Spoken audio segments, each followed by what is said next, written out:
خب میسنجیم که کدامش چه است. برای تازه کردن داغی روی در تای افتاد باشد، اگر شما خیزگان گرفته باشید میتونید این ماسک رو میز در شرایط خانه تیار کرده عمده کرده برای خود استفاده برای دختران.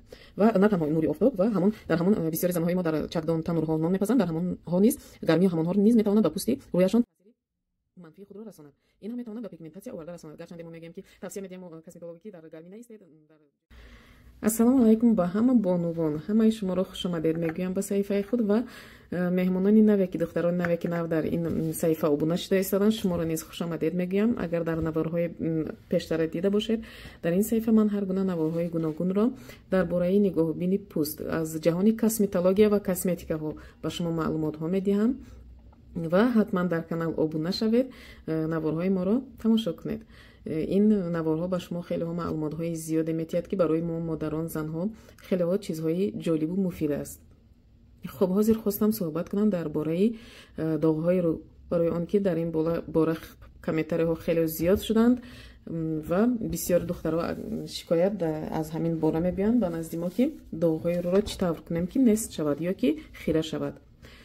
در اول صحبت میکنیم درباره سبب‌های پیدایش داغ‌های رو. سبب‌های پیدایش داغ‌های رو خیلی گوناگونند. خیلی که شما میدونید میتواند میراثی باشد. اگر که داغ روی شما میراثی باشد این تماما با همین تماما گم نمیشود. یعنی که چقدر که شما رو مثل کسمتولوژ گویند که لازرная شفافка کن و فوتوتراپی من خیلی химический пилинг های سخت میکنی گم میشود، ولی این طور نیست. وای ها میتوانند کمی خیره شوند، نه که با تماما گم شدنش غیر امکان است. در آن حالت این داغ های رو گم میشوند که وقتی که شما ارگانیسم شما دیگر میشود، غذای دیگر استعمال میکنید یا که به محیط زیستی دیگر میروید که زندگی کنید، در همون حالت میتواند که این داغ های رو گم شود یا که کم شود. خب دخترها دویم وریانت باشد این بیماری های داخلی. بیماری های داخلی میتوانند به پوست روی و بدن تاثیر رسانند، مخصوصا باعث پیدایش داغ ها شود. و در ارگانیسم ما یکچند عضوی هستند که کاری نادرستی آنها میتوانند به پوست تاثیر رسانند، یعنی پوست ما رو ویران کند. اول این جگر است. جگر یکی از سبب‌های اساسی داغ‌های پیگمنتی هست که اگر جگر خوب کار نکند تاکسین ها در بدن جمع میشوند و پوست میتواند رنگی دیگر رو گیرد، یعنی همین خیلی رنگی مثل قهوه شکل یا کمی زرچه پوستی ما شود. از جگر بسیار وابسته است همین کسلی های پوست. خب دخترها باز یک دیده میبریم همین بیماری ها را، بیماری های معده و روده ها، مشکلاتی هضم کردن. خب مشکلاتی هضم کردن، زهرآلود شوی بدن میتواند باعث پیدا شدن هم اکنه و هم سرخی روی و بسیار نمود بیماری ها شود که اساس اینها باز همین داغ های روی است. خب این نمود بیماری دیگر باشد غدوده های بالای گرده، چه که ویرات با زبان روسی надпочечник میگویند. استرس و کارناشایمی آنها میتوانند داغ های تاریک و ملازما، داغ های پیگمنتی بزرگ را به وجود بیارد. باز می شود گرمون های زنانه، استروژن و پروگسترون. هنگام حامله‌داری استفاده کنتراسپتیو ها یا بیماری های گینکولوژی، پیگمنتاسیا و داغ ها را بیشتر در همین حالت زیاد میکنند و در دوام حاملگی نیز وقتی که طفل در داخل ما کلان می شود روده ها را زیر میکند، جگر را زیر میکند و این هم به پوست ما هم خیلی تاثیرش را میرساند. خب دخترها اگر که شما در روی خود در پوست خود یگان همین خیلی نقصان ها را دیده باشید حتما اول به توصیه دکتر روید، یعنی درماتولوژ یا که تراپیوت هایی که شما در آنها طبابت میگیرید به نزد آنها روید و با واسطه اولتراسادا و دیگر موادهای دیاگنوستیکی میتوانند این بیماری شما را فهمند و طبابتش کردن هم بعد که فهمیدن طبابتش کردن هم خیلی آسان می شود. خب سوم باشد این نورهای آفتاب. بله بسیاری های ما میدونیم که نورهای آفتاب میتواند باعث پیگمنتاسیا کردن همین روی شود، مخصوصا اگر پوست به محافظت در زیر نور آفتاب زیاد وقت گذرانید. و نه تنها نور آفتاب و در همون بسیاری زنهای ما در چکدان تنورها نان میپزند، در همون ها نیز گرمی همون ها نیز میتواند به پوست رویشان تاثیر منفی خود را رساند. این هم میتواند به پیگمنتاسیا آورده رساند. گرچند ما میگیم که توصیه میدیم کسمتولوژی در گرمی نیستید، در جای آفتاب نیستید، ولی باز بعد پس از همین پروسیدور ها رو گرفتن آنها میروند در چکدان های خود نان میپزند و باز همین پیگمنتاسیا در روی آنها پیدا میشود. برای همین پیش از در تگ آفتاب برآمدن، پیش از به همون نانپزی شروع کردن، شما میتوانید که از کرم های SPF 30 SPF 50 استفاده برید. این کرم ها پیگمنتاسیا رو گم نمیکنند. این کرم ها تنها یاری میرسانند که روی شما با گرفتن همین داغ ها زیاد نشود دخترها. خب دخترها، اگر شما سبب پیدایش داغ های روی خود رو پیدا کرده باشید که از کدام سبب این داغ ها در روی شما پیدا شدند، تبابت کردنش هم خیلی آسان است دخترها.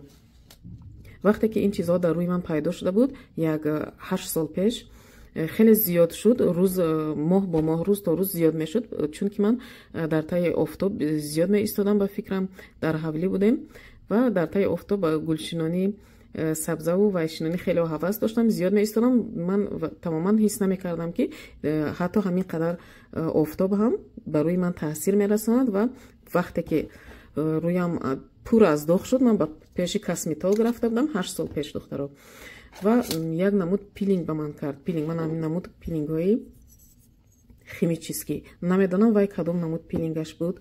خیلی پیلینگی سخت بود. وقتی که او بر روی من مالید، چونان رویم سخت میسوخت که از چشمانم آب میرفت. و بعدی یک روز روی من پوستش مثل سوختگی شد. حاضر باز در روی اکران نشان میتیم با چی نمود پوستی من تبدیل یافت. و بعدی همین سیوم چهارم روزش علاقه پوست بعدی بپانتن شکیدن رویم با پوست پرتایی آغاز کرد. وقتی که پوستی رویم همش ریخت تازه شد، لیکن آن پیگمنتاسیا از روی من گم نشدند. وقتی که اون پیگمنتاسیا از روی من گم نشدند، باز من شروع کردم با دیگر نمود تبابت داخلی.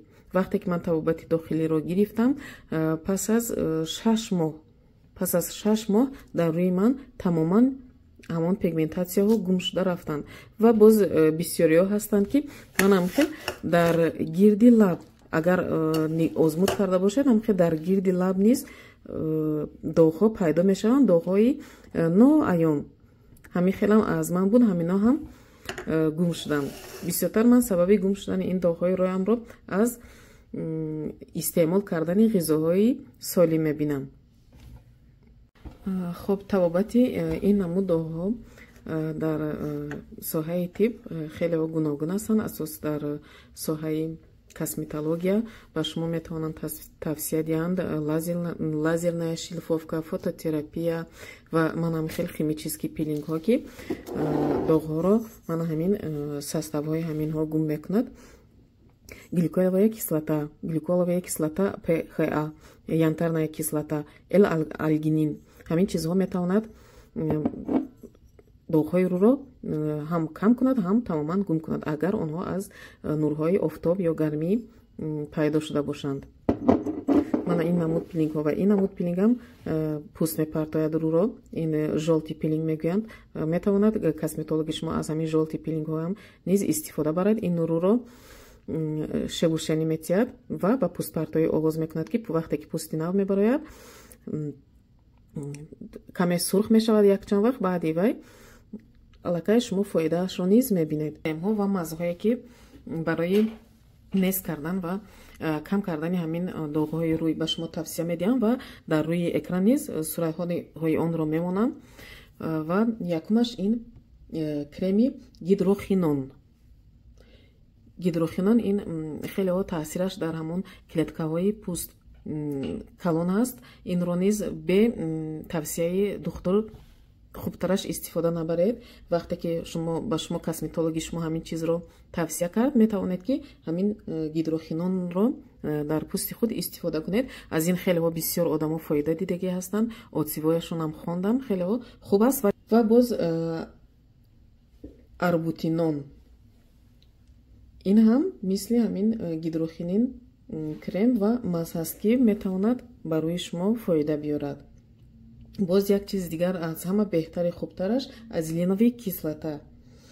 чихеле ки дар ҳамин пилинг мебинед глюколовая кислота ПХА ва азелиновая кислотаам хеле хуб ҳаст ва боз як чизи дигар ҳаст ки салисиловый цинковый маз салисиловый цинковый маз ин дар аптекаҳо хеле арзон аст метавонед вайро низ гирифта истифода баред ман дар рӯи экран низ ман номашро мемонам салисиловый цинковый маз ҳам хеле хуб аст на танҳо барои доғҳои рӯй балки барои ҳамон акнаҳо ҳам хеле дорои фоидаовар аст барои акна барои грибокҳое ки дар пӯсти мо пайдо мешавад салисиловый цинковый маз ҳам хеле хуб аст. хуб духтаро ҳозир тайёр мекунем як намуд маскаро дар шароити хонагӣ инам пӯсти шуморо сафед мекунад. хуб духтаро барои омода кардани маскаи хонагӣ ба мо лозим аст аспирин mana namud aspirin, соки лимон, сметана ва перекис водородаи 3%. хуб духтаро дар аввал 5 дона аспиринро мисли орд майда мекунем.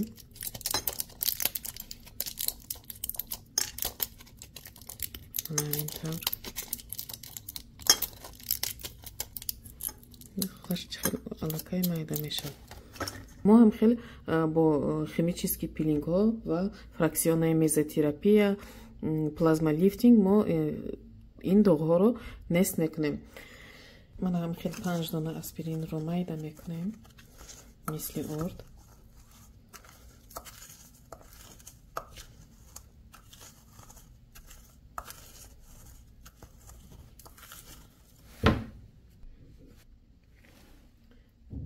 خب بعد که майда карда шудем ҳамроҳ мекунем як қошуқча сметанаро,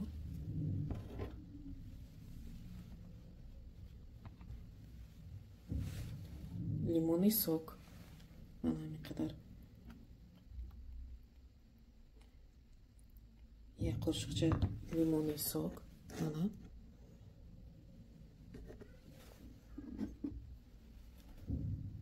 перекис водорода як қошуқча,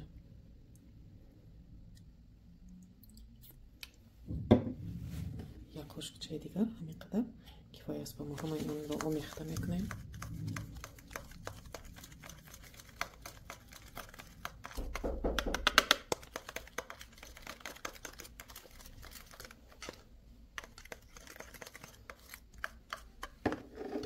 хуб нағзакак омехта ки кардем,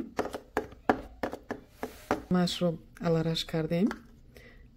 дар муддат аввал дар дасти худ дар ин ҷои даст ва дар дохили даст метавонед камтар аввал санҷиш гузаронед ки ба пӯсти шумо ягон реаксия, ягон аллергия натиҳад ва ба рӯи худ мемолед. мана ҳаминтар ҳозир хеле дастаро мебинем ва дар рӯи худ мемолед. муддати 10 дақиқа меистад. баъде ки 10 дақиқа гузашт бо об тоза шуста бо хлоргексидин, манам хел намуд хлоргексидин ҳатман тоза мекунед ва кремҳои увлажняющий мемолед. манам хел шакидед 10 дақиқа меистед. ҳозир натиҷаи дасти манро мебинем ки инаш аз инаш чӣ фарқ карда. манам хел дар рӯи худ нағзакак мемолед. 10 дақиқа пас боз ман нишон метиҳам. خب мана духтаро 10 дақиқа гузашт. мана пас аз 10 дақиқа ҳаминтавр нағзакак боз ҳам хел рӯи худро мешакед.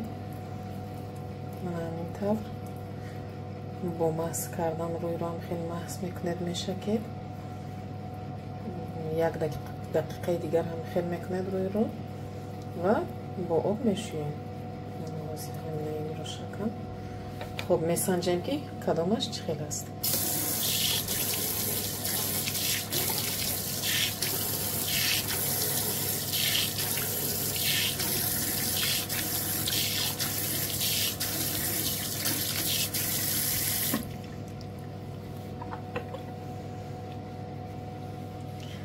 мана духтаро худатон муқоиса кунед.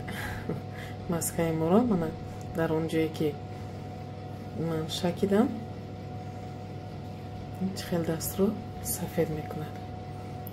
پوستی روی رو نیست، همین خیلی خیلی که در سالن ها میره زگر میگیره میگه من همون جایی که من شکیدم من همین قدر بود داخلی این خیلی سفید کرد، تازه کرد. اینشون نیست. نه من دخترها همین مسکرا نیست. شما برای تازه کردن داغی روی در تای افتاب باشید، اگر روی شما هم خیلی زگر گرفته باشه میتونید همین مسکرا نیست در شرایط خانه تیار کرده آماده کرده برای خود استفاده برای دخترها.